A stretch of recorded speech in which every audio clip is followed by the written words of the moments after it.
Yeah,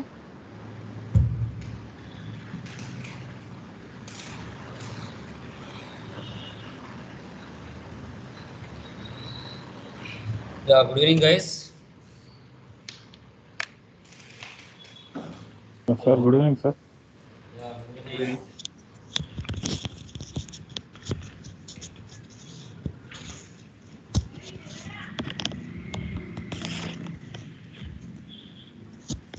Yeah. So today చూడండి మనం Tally ప్రైమ్లో short cut keys కొన్ని డిస్కషన్ చేద్దాం. ఓకే, షార్ట్ కట్ కీస్ మనకి రియల్ టైంలో అవసరం అవుతాయి.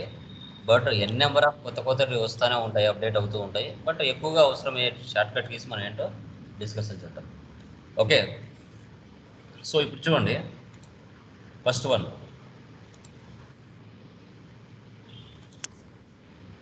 Alt plus F1 to create or to select or to close a company.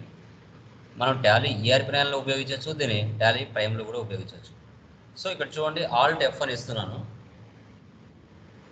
దీనికి మళ్ళీ ఆపోజిట్గా టాలీ ప్రైమ్లో కంట్రోల్ ప్లస్ F3 ఇచ్చారు. So you can now shut the company by pressing control plus F3. Do you want to shut the company? Yes ఇచ్చామనుకోండి, control F3 అని ఇవ్వచ్చు, Alt plus F అని ఇవ్వచ్చు.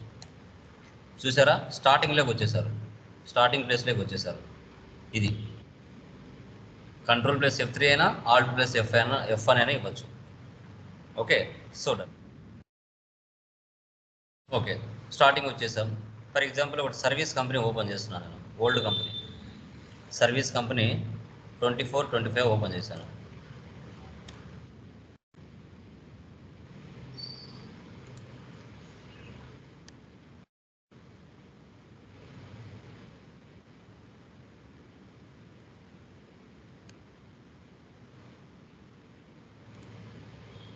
Okay, so ఇప్పుడు చూడండి, F2 Alt plus F2 to change the period. ఇది చాలా చాలా ఇంపార్టెంట్. ఎందుకనే చూడండి, ఆల్ట్ ప్లస్ F2 అనేది ఎన్ని చోట్ల ఉపయోగపడుతుంది అంటే, ప్రాఫిట్ అండ్ లాస్లోకి వెళ్ళి ప్రాఫిట్ అండ్ లాస్ చెక్ చేయాలన్నా, ఎన్ని మంత్లు, 1 మంతా 2 మంతా 3 మంత్సా చెక్ చేయాలన్నా ఉపయోగపడుతుంది. డే బుక్లోకి వెళ్ళి ఏ మంత్ ట్రాన్సాక్షన్స్ మీరు చూసుకోవాలనుకుంటున్నారో ఆ మంత్ ట్రాన్సాక్షన్సే ఓపెన్ అవుతాయి, ఆడ ఉపయోగించవచ్చు. తర్వాత ఈ గేట్వే ఆఫ్ టాలీలో ఆల్ట్ ప్లస్ F2 ఈ ప్లేస్లో కూడా ఉపయోగించవచ్చు. అంటే ఇప్పుడు 2024లో మనం ఉన్నాం, 2050లో కూడా ఎంట్రీ పాస్ చేయొచ్చు ఈ రోజు నుంచే, అది ఈ ప్లేస్లో మారుస్తే గేట్వే ఆఫ్ టాలీలో. ఇలా ఎన్ని రకాలుగా ఆల్ట్ F2ని యూజ్ చేయొచ్చు. ప్రాఫిట్ అండ్ లాస్ ఓపెన్ చేశాను, ఆల్ట్ F1 ఇవ్వండి. ఇప్పుడు నేను April month profit and loss చూడాలనుకుంటున్నాను, ఆల్ట్ F2 ఇచ్చేసి 1/4/24 30/4/24 ఓన్లీ ఏప్రిల్ మంత్ మాత్రమే ప్రాఫిట్ అండ్ లాస్ ఓపెన్ అవుతుంది.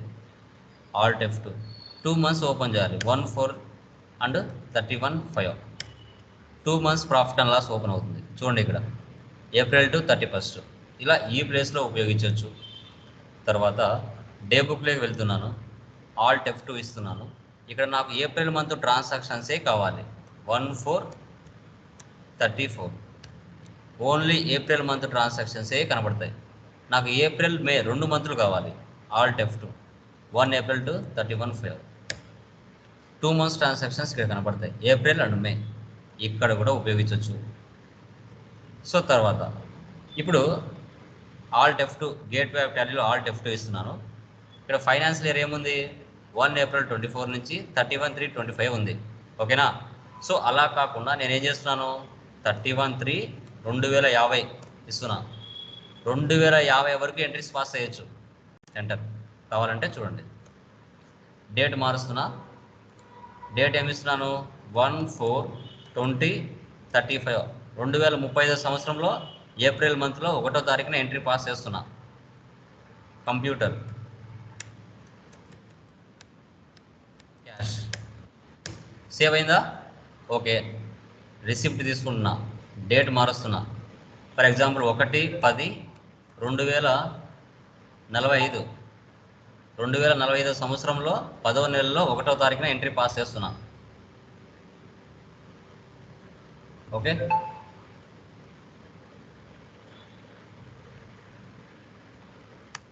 ఓకే, రిసిప్ట్లో క్యాపిటల్ 5 lakhs ఇస్తున్నా. డన్. నెక్స్ట్ కాంట్రాల్లో ఎంట్రీ పాస్ చేస్తున్నా, డేట్ ఇస్తున్నా 1/8/2029 సంవత్సరం క్యాష్ డిపాజిట్ చేస్తున్నా 3 lakhs. చూసారా ఇలా ఎక్కడ మారుస్తే ఎంట్రీ పడింది, గేట్వే ఆఫ్ టాలీలో ఎంట్రీ పడింది. ఒకవేళ 2055 సంవత్సరంలో నేను ఎంట్రీ పాస్ అయ్యాలా, అవుతుందా చూడండి. పేమెంట్ తీసుకున్నా, డేట్ ఇస్తున్నా 1/7/2055.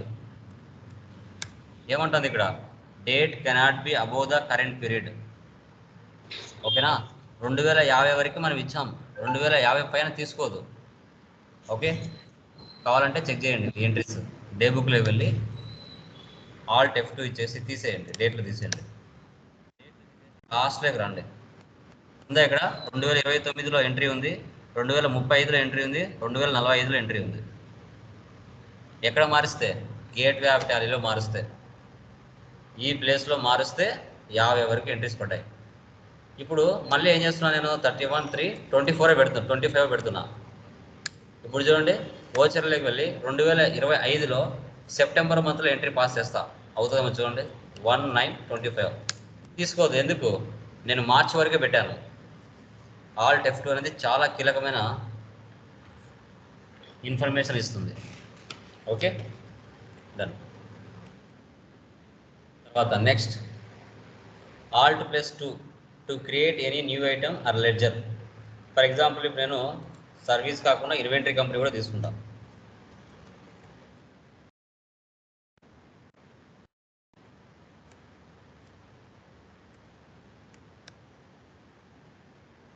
ఫైవ్ 5.0 నుండి 5.1 మార్చాం కాబట్టి డేటా కూడా అప్పుడప్పుడు అడుగుతుంది. ఓకే, సో ఇప్పుడు పర్చేజ్లోకి వెళ్తున్నా, కొత్తగా ఒక లెడ్జర్ క్రియేట్ చేయాలా. Alt+C, డైరెక్ట్గా లెడ్జర్లోకి వెళ్ళిపోతాం. జై మర్చెంట్స్, సన్రీ క్రియేటర్స్, కంట్రోల్ ఏ అంటే సేవ్, కంట్రోల్ ఏ పర్చేజ్. కొత్తగా ఒక ఐటెం చేసుకోవాలి, Alt+C,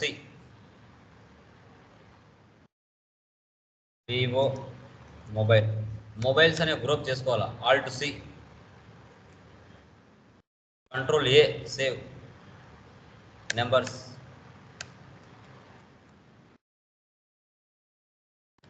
కంట్రోల్ ఏ సేవ్. ఇట్లా మనం యూజ్ చేయొచ్చు. ప్రతిసారి ఎంటర్ ఇవ్వకుండా కంట్రోల్ ఏ సేవ్ ఇలా కూడా ఉపయోగించవచ్చు. లెడ్జర్ క్రియేట్ చేయొచ్చు, ఐటెం కూడా క్రియేట్ చేయొచ్చు. తర్వాత ఎస్కేప్ అంటే ఏంటి, బ్యాక్ వచ్చేస్తాం. ఇప్పుడు for example display more reports, GST reports, GST 1లో ఉన్నాం అనుకోండి, ఈ ప్లేస్ నుంచి గేట్వే ఆఫ్ టాలీలోకి రావాలి. ఎస్కేప్ రావచ్చు. తర్వాత Ctrl+Q అంటే టాలీ క్లోజ్ అయిపోతుంది. Ctrl+Q క్లోజ్ అయిపోయింది చూడండి.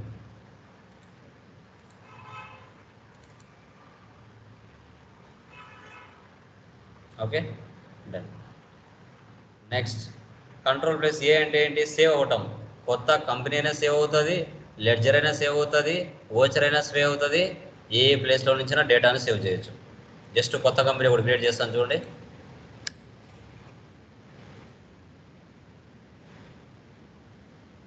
Varun agency, Ctrl+A save.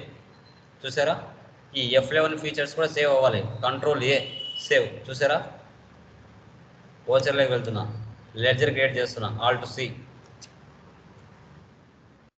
Computer fixed asset, Ctrl+A save. చూసారా, Ctrl+A చూసారా, లెడ్జర్ సేవ్ అవుతుంది, ఓచర్ సేవ్ అవుతుంది, కంపెనీ సేవ్ అవుతుంది, ఐటమ్ కూడా సేవ్ అవుతుంది. ఆ కెపాసిటీ మనకి Ctrl+Aకి ఉంది.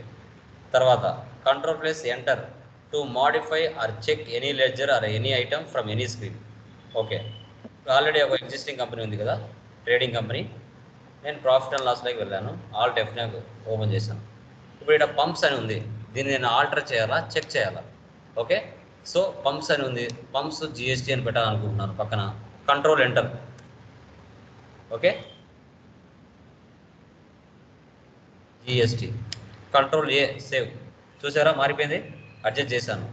తీసేయాలనుకున్నా control enter. Control right R ఇస్తే కర్సర్ లాస్ట్కి వెళ్తుంది. కంట్రోల్ ఏ సేవ్, మళ్ళీ వెళ్ళిపోయిందా. సేల్స్ జిఎస్టీ పెట్టాలనుకున్నా control enter. Control A save, add అయిందా జిఎస్టీ అని. ఇలా యాడ్ చేయొచ్చు, వద్దంటే తీసేయచ్చు. Alt plus D to delete vouchers, ledgers, items and companies. ఇది చాలా ఇంపార్టెంట్.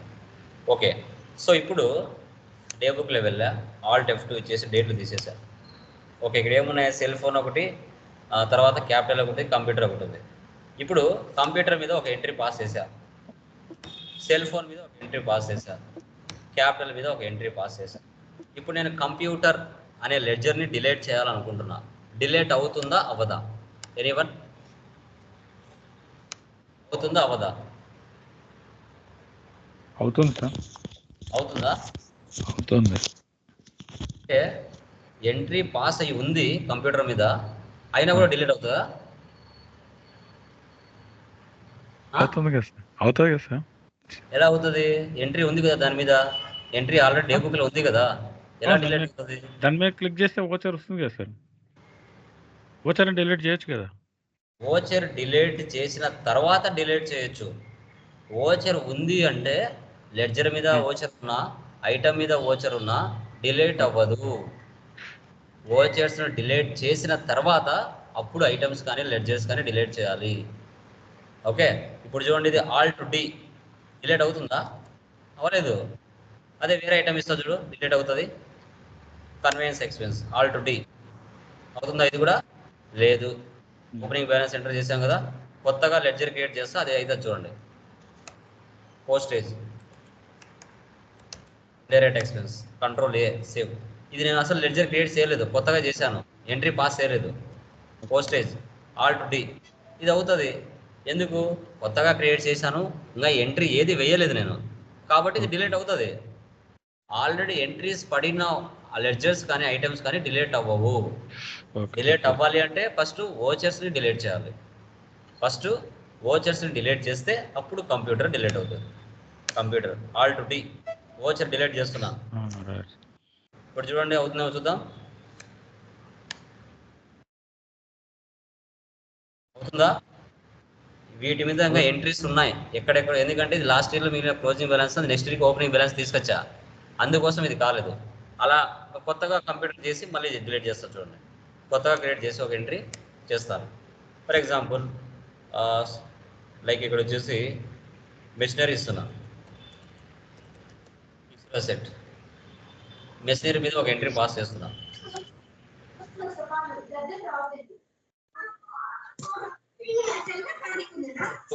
మెషినరీ డిలీట్ చేయాలనుకుంటున్నా, alter ledger alt D, delete అవ్వదు ఎందుకంటే ఇప్పుడు ఎంట్రీ పాస్ చేసిన దీని మీద. ఇప్పుడు ఇది డిలీట్ అవ్వాలంటే ఫస్ట్ ఓచర్ డిలీట్ చేయాలి. డే బుక్లో వెళ్తున్నా, మిషనరీ డిలీట్ చేస్తున్నా, ఆల్ట్ డి. ఇప్పుడు ఇది డిలీట్ చేస్తా, అవుతుంది. ఎందుకు? ఓచర్ లేదు కాబట్టి. ఐటమ్ కూడా అంతే, మీరు ఐటమ్స్ ఏదైనా ఎంట్రీ పాస్ చేశారనుకోండి డిలీట్ అవ్వదు. డిలీట్ అవుతున్నాయి వీటి మీద, కావట్లేదు చూడండి. వివో చేస్తున్నా, ఇది డిలీట్ అవుతుంది. ఎందుకోసం? దీని మీద ఎంట్రీస్ లేవు కాబట్టి డిలీట్ అవుతున్నాయి. ఉంటే డిలీట్ అవ్వవు. ఇవి అవ్వవు చూడండి, ఇవి అవుతున్నాయా? అవ్వట్లేదు. ఎందుకు? వాటి మీద ఎంట్రీస్ ఉన్నాయి. ఓకే, సో అది చాలా ఇంపార్టెంట్. తర్వాత alt plus F3 to select the company information, alter or delete. Alt F3 చూడండి, స్టార్టింగ్ వచ్చేస్తాం. తర్వాత కంట్రోల్ ప్లస్ N, కింద క్యాలిక్యులేటర్ ఆన్ అవుతుంది. వద్దు అనుకుంటే ఇక్కడ ఇంటూ ఇవ్వచ్చు. Control plus F3, current company shut down అవుతుంది. ఇలా కంట్రోల్ F3.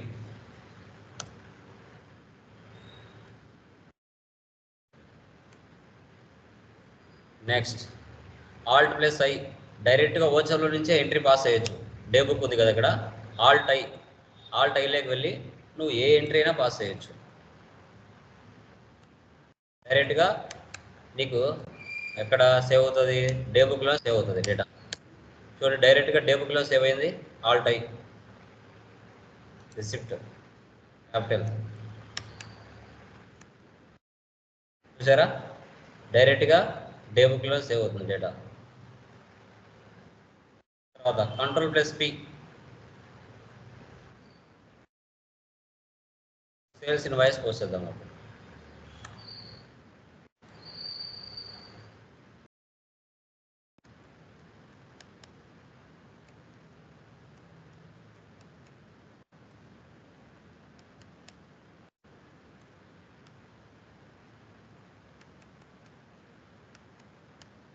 Ctrl+P ప్రివ్యూ చూసారా, Alt+Z ఇస్తే జూమ్ అవుతుంది. Ctrl+P అంటే ప్రింట్. ఇదే కాదు ఏదైనా అవుతుంది, సేల్సే కాదు, మీరు ఏది ఇచ్చినా అవుతుంది. పేమెంట్ కూడా Ctrl+P ప్రివ్యూ Alt+Z ఇలా ఉంటుంది పేమెంట్. రిసిప్ట్ కూడా అవుతుంది. తర్వాత Alt+R to remove A group from A report temporary. ఇప్పుడు ప్రాఫిట్ అండ్ లాస్లోకి వెళ్ళండి, Alt+F1 ఉంది, ఇక్కడ టెంపరీగా రిమూవ్ చేయాలి. అప్పుడు ఏం చేయాలి, ఇక్కడ Alt+R ఇచ్చారు, ఇదేంటి ERP9లో ఉపయోగిస్తారు. ఇక్కడ Ctrl+R ఇవ్వాలి. చూడండి Ctrl+R ఇచ్చినారంటే టెంపరీగా కనిపించకుండా పోతుంది. మళ్ళీ రావాలంటే ఏం చేయాలి, Ctrl+U ఇవ్వాలి, మళ్ళీ రిపోర్ట్స్ అన్ని బయటకు వస్తాయి ఇలా. తర్వాత Alt+X to cancel A voucher. ఎప్పుడైనా కూడా సేల్స్ మీరు 10 ఓచర్స్ ఉన్నాయనుకోండి, మీరు వాటిని డిలీట్ చేయకూడదు, క్యాన్సిల్ చేయాలి. డిలీట్ చేశారంటే నెంబర్ జంప్ అవుతుంది. అదే క్యాన్సిల్ చేశారంటే పలానా బిల్లు క్యాన్సిల్ చేశారని మాత్రమే కనబడుతుంది. Alt+X చూడండి, ఇక్కడ డేటా ఏముండదు, క్యాన్సిల్డ్, సేల్స్ ఇన్వాయిస్ క్యాన్సిల్డ్. తర్వాత జూమ్, Ctrl+P ఇచ్చిన తర్వాత జూమ్ చేయొచ్చు. Alt+2 duplicate voucher. ఇప్పుడు పర్చేజ్ ఉంది, ఇదే 50 lakhs invoice, same person date ఒకటి మార్చి ఎంట్రీ పాస్ చేయాలి. అప్పుడు కింద డూప్లికేట్ ఓచర్, డేట్ ఒకటి మార్చి సేవ్ చేయాలి. సో 2 4 Ctrl+A Alt+F2 డేట్లు తీసేయండి. చూసారా, same person same value, date ఒకటి మార్చామంతే. దీన్నే డూప్లికేట్ ఓచర్ అంటారు. తర్వాత Ctrl+R to repeat previous matter. ఏదైనా ఒక ఇన్వాయిస్, ఒక లెడ్జర్ ఐటమ్ కానీ క్రియేట్ చేస్తున్నాం, Vivo 51 Ctrl+A సేవ్.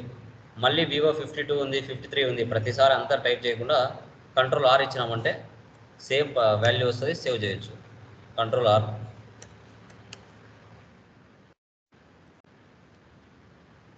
ఇలా డేటా మాత్రం సేవ్ అయి ఉంటుంది.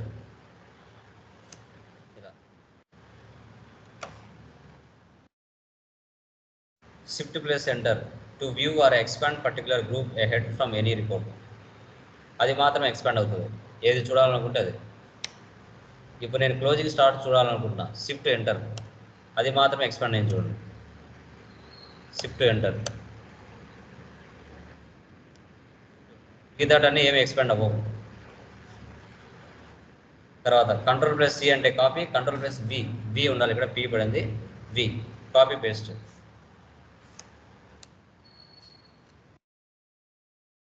Ctrl+C copy purchase accounts, Ctrl+V save, మళ్ళీ Ctrl+V పేస్ట్ 2 కాపీ పేస్ట్ చేయొచ్చు. F11 అంటే ఏది మనకి, దీంట్లో ఈ ప్లేస్ని F11 అంటాం. F12 అనేది ప్రతి చోట ఉంటుంది. క్రియేట్లోకి వెళ్ళి లెడ్జర్లోకి వెళ్ళినా రైట్ సైడ్లో అండర్లో F12 ఉంటుంది. తర్వాత ఐటెంలోకి వెళ్ళినా రైట్ సైడ్లో F12 ఉంటుంది, లోకి వెళ్ళినా రైట్ సైడ్లో F12 ఉంటుంది, ప్రతి చోట F12 ఉంటుంది. అదే టాలీ ERP9లో అయితే F11 ఉండేది. తర్వాత ఇక్కడ చూడండి, కంపెనీ Alt+K, ఒక అండర్లైన్ ఉంటే K ఆల్ట్ పట్టుకోవాలి, alt K company, alt Y data, alt Z exchange, alt G go to, alt O import, alt E export, alt M, alt P print, ఇలా ప్రతి చోట. సో తర్వాత ఇక్కడ సిలో సి హైలైట్ అవుతుంది, ఏలో ఏ హైలైట్ అవుతుంది, చార్ట్ ఆఫ్ అకౌంట్స్లో హెచ్ హైలైట్ అవుతుంది, ఓచర్స్లో వి, డే బుక్లో కే, బ్యాంకింగ్లో ఎన్, బ్యాలెన్స్ షీట్లో బి, ప్రాఫిట్ అండ్ లాస్లో పి, స్టాక్స్ సమ్మరీలో ఎస్, రేషియో అనాలిసిస్లో ఆర్, డిస్ప్లేలో డి, డాష్ బోర్డ్లో ఓ. ఇవన్నీ ఏంటి షార్ట్ కట్స్. కావాలంటే చూడండి, C create back, H chart of account, V vouchers, K day book, P profit and loss, B balance sheet, R ratio, S stock summary, D display, T trial balance, I inventory books, G godowns, A account books, C cash, T contra register, P purchase register. ఇవన్నీ shortcuts. J journal. ఏవి highlight అవుతున్నాయో అవి shortcuts. Okay, తర్వాత control G, alt G, దీంట్లోకి వెళ్తే డైరెక్ట్గా మనం balance షీట్లోకి ఇక్కడి నుంచే వెళ్ళొచ్చు. చూడండి, మళ్ళీ ఇదే బ్యాలెన్స్ షీట్ నుంచి మళ్ళీ ప్రాఫిట్ అండ్ లాస్కి వెళ్ళొచ్చు. అంటే 1 by 1 వెనకనే ఉంటాయి అన్నీ. మళ్ళీ ఇదే ప్రాఫిట్ అండ్ లాస్ నుంచి డే బుక్ వెళ్ళొచ్చు, మళ్ళీ అదే ప్లేస్ నుంచి లాంగ్వేజ్. ఇప్పుడు చూడండి, ఎస్కేప్ ఇస్తే 1 by 1 వెనక వస్తాయి చూడండి. Escape day book, escape profit and loss, escape balance sheet, escape create web Tally, వెనకనే ఉంటాయి 1 by 1. సో వీటిని మనం షార్ట్ కట్ కీస్ అంటాం. Okay, clear? Any doubts? Clear sir. ఇంకా చాలా ఉంటాయండి, ఇవే అనే కాదు, ఇంకా చాలా ఉంటాయి. మీరు ఇంకా చేసేటప్పుడు మీకు వచ్చేస్తాయి ఆటోమేటిక్గా. సో అది గైస్. ఓకే, సో సార్ అది నిన్న జిఎస్టీలో 6 hours 30 days అని పెట్టారు కదా సార్, అది ఫైలింగ్ చేసేటప్పుడు మన టైమా ఎట్లా సార్? అది అర్థం కాలేదు. అవును, జిఎస్టీ ఫైలింగ్ చేసేటప్పుడు అవునవును 6 hours అని పెట్టుకుంటే 6 hours లోపల చేసేయన్నా? చేయాలి. అంటే డైరెక్ట్గా టాలీ నుంచి మీరు చేయాలనుకున్నప్పుడు అది సెటప్ చేసుకోవాలి. 6 hours మీనింగ్ ఏంది అట్లా? అక్కడ ఆ టైం లోపల యాక్సెస్ జిఎస్టీ పోర్టల్కి టాలీకి limit link. Okay okay, right right. 30 days పెట్టుకున్నారంటే 30 daysలో మీరు అప్లై చేయొచ్చు అనమాట. ఓకే, డైరెక్ట్గా టాలీ నుంచి లింక్ అప్ ఇచ్చారు. Right right. ఓకే, సో అది సింపుల్, డెడ్ ఈజీ, సింపుల్ అండి, పెద్ద ఇదేం ఉండదు.